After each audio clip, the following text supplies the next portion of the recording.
కూర్చోండి అధ్యక్ష. మినిస్టర్ ఉదయం నుంచి మాట్లాడినామండి.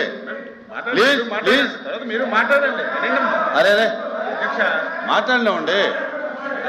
నా నా ఏదో మీరు గొడవ మీరు చేసింది మీరు అడిగిన దాని మీద చెప్తున్నారు కదా. ఉదయం నుంచి అధ్యక్ష, ఉదయం నుంచి సైలెంట్ గా అబ్జర్వ్ చేస్తున్నాను అధ్యక్ష.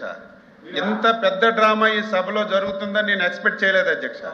ఈరోజు వాళ్ళ పార్టీ కానీ వాళ్ళ నాయకుల మనసు చూస్తుంటే దేవుళ్ళ మీద హిందువుల మీద పగబెట్టినట్టు కనిపిస్తుంది అధ్యక్ష. దొంగే దొంగ అన్నట్టుగా అధ్యక్ష, దొంగే దొంగ అన్నట్టుగా అధ్యక్ష. మేము దేని మీదైనా సరే చర్చించడానికి సిద్ధంగా ఉన్నాము. సంబంధం లేని ఇష్యూ అధ్యక్ష. అసలు సంబంధమే ఉంది. హెరిటేజ్ కంపెనీకి తిరుపతి లడ్డీకి సంబంధమే ఉంది. ఒకవేళ అధ్యక్ష మీరు కూడా మా లైన్లోకి రావాలి. ఉదయం నుంచి డిస్టర్బ్ చేస్తున్నారు అధ్యక్ష. ఒక్క ఆధారం హెరిటేజ్ కి ఈ లడ్డూలో సంబంధం ఉందని ఒక ఆధారం చెప్పండి అధ్యక్ష. 10 రోజులు చర్చిద్దాం. సంబంధం లేని ఇష్యూని ఏమాత్రం ఆధారం లేకుండా కావాలని చెప్పి ఒక రెప్యుటేషన్ ఉన్నటువంటి కంపెనీని ఈ శాసనసభలోకి తీసుకొచ్చి ఎంత రాద్ధాంతం చేస్తున్నారు అధ్యక్ష. వీళ్ళే మాట్లాడేది వీళ్ళ చరిత్ర ఏంటి అధ్యక్ష? వీళ్ళ చరిత్ర ఏంటి? చిన్న పిల్లల్ని అడిగినా సరే ఏడు కొండలవాడ వెంకటరమణమూర్తి గోవింద అంటారు. ఈయన గాని ఈయన తండ్రి గాని 2 కొండలు ఉన్నారు అధ్యక్ష.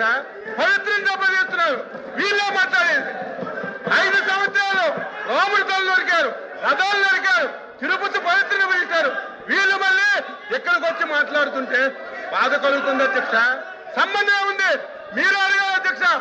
మీరు కూడా ఒక ప్రతిపక్ష పార్టీ ఒక రెప్యుటేషన్ కలిగినటువంటి సంస్థ మీద అలిగేషన్ చేసినప్పుడు ఆధారాలుంటే రమ్మని చెప్పండి. ఆధారాలుంటే చర్చించండి. 1 రోజు కాదు 100 రోజులు చర్చించండి. ఆన్సర్ చేయడానికి సిద్ధంగా ఉన్నాం. సంబంధం లేని ఇష్యూని తెచ్చి ఉదయం నుంచి పెద్ద డ్రామా ఆడి ఎవరు చెప్పారు అధ్యక్ష? ఎవరు చెప్పారు? సాక్షాత్తు కల్తీ లేదని వీళ్ళు మాట్లాడుతున్నారు. నిన్నటి వరకు టీటీడీ చైర్మన్ గా ఉన్నటువంటి గత ముఖ్యమంత్రి బాబాయ్ స్వయాన తిరుపతి తిరుమల లడ్డూలో కల్తీ జరిగిందని చైర్మన్ ఒప్పుకుంటే సిగ్గుపడాలి, లెంపలేసుకోవాలి. వీళ్ళు మాట్లాడుతున్నారు అధ్యక్ష. ఈ రోజు మీరున్నారు. హిందూ దేవాలయంకి వెళ్తే మీరు తిరుపతి వెళ్ళినా మీరు రాసిస్తారు. ఆ రోజు ముఖ్యమంత్రిగా తిరుపతి వెళ్ళి కనీసం డిక్లరేషన్ కూడా ఇవ్వకుండా హిందువుల మనోభావాలను దెబ్బతీసి ఈ రోజు మాట్లాడుతుంటే చాలా బాధ కలుగుతుంది. మీరు కూడా ఖండించాలి.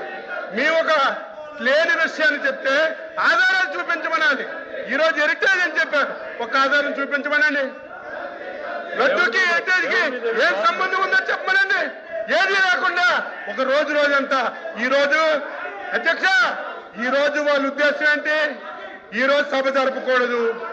రేపు తెల్లవారి దొంగ పేపర్లో, సాక్షి పేపర్లో హెరిటేజ్ ఇష్యూ మీద శాసన మండలి స్తంభించిపోయిందని రాసుకోవడానికి డ్రామాలు ఆడుతున్నారు తప్ప ఇందులో వాస్తవం ఏదుందో చెప్పమని చెప్పి నేను తెలియజేస్తున్నాను. మీరు కూడా మా లైన్లోకి రావాలి. వాస్తవాలు అడగాలి. ఆధారాలు ఉంటే చూపించబడాలి. ఆ రకంగా మీరు పోడియం దగ్గర తీసుకొచ్చి ఈ విధంగా సభ నడపడం మంచి విధానం కాదు. మీరు సీరియస్ గా యాక్షన్ తీసుకోమని నేను కోరుతున్నాను.